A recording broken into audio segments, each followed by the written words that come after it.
को देखते हुए या फ्यूचरिस्टिक होते हुए हम अभी से एम्प्लॉयज़ की रिक्रूटमेंट कैसे करेंगे फ्यूचर में, उसके अरेंजमेंट्स करना।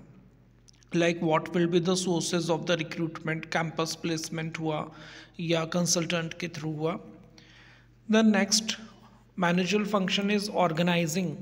टू ऑर्गेनाइज समथिंग मीन्स किसी भी एक्टिविटी को जब हम ऑर्गेनाइज करते हैं, मैनेज करते हैं, उसको हम ऑर्गेनाइजिंग बोलते हैं।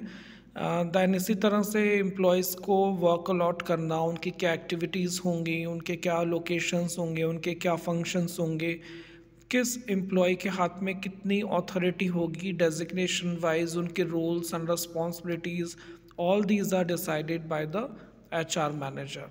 And then directing, this is also a very important managerial function of the HR manager.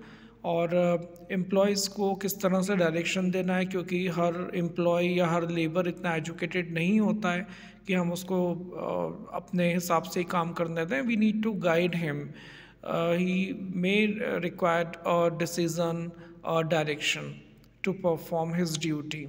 उनकी करियर प्लानिंग करना, दैन उन्हें मोटिवेट करने के लिए अलग अलग प्लानिंग लेकर आना, जिससे कि एम्प्लॉय एक फ्रेंडली रिलेशंस में काम कर सके।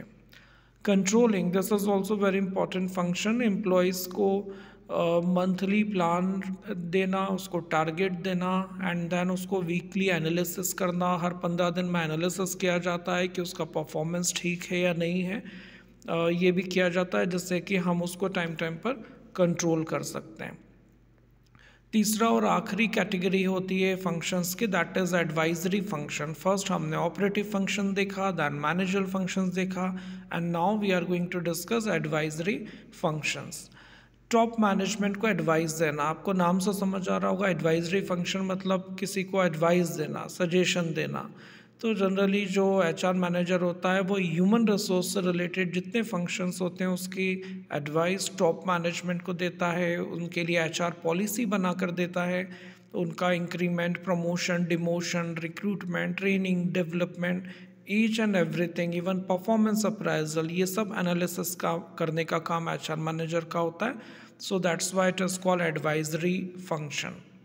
डिपार्टमेंटल हेड एडवाइस, ये दूसरी कैटेगरी आती है। अंडर दिस फंक्शन ये अलग अलग डिपार्टमेंट्स जो होते हैं, जैसे प्रोडक्शन मैनेजर हो गया, प्रोडक्शन डिपार्टमेंट का हेड है, मार्केटिंग डिपार्टमेंट का हेड, फाइनेंस डिपार्टमेंट का हेड, इन सब जो हेड्स होते हैं इन सबको गाइडेंस प्रोवाइड कराना, उनको ह्यूमन रिसोर्स की कितनी रिक्वायरमेंट है, उनके जॉब डिज़ाइन करके देना, उनके अंडर जो एम्प्लॉयज़ हैं बाकी डिपार्टमेंट के, उन सब हेड्स को एक्सप्लेन करना, उनको उनके एम्प्लॉयज़ के रोल्स एंड रिस्पॉन्सिबिलिटीज़ क्लियर करना, जिससे कि ओवरलैप ना हो।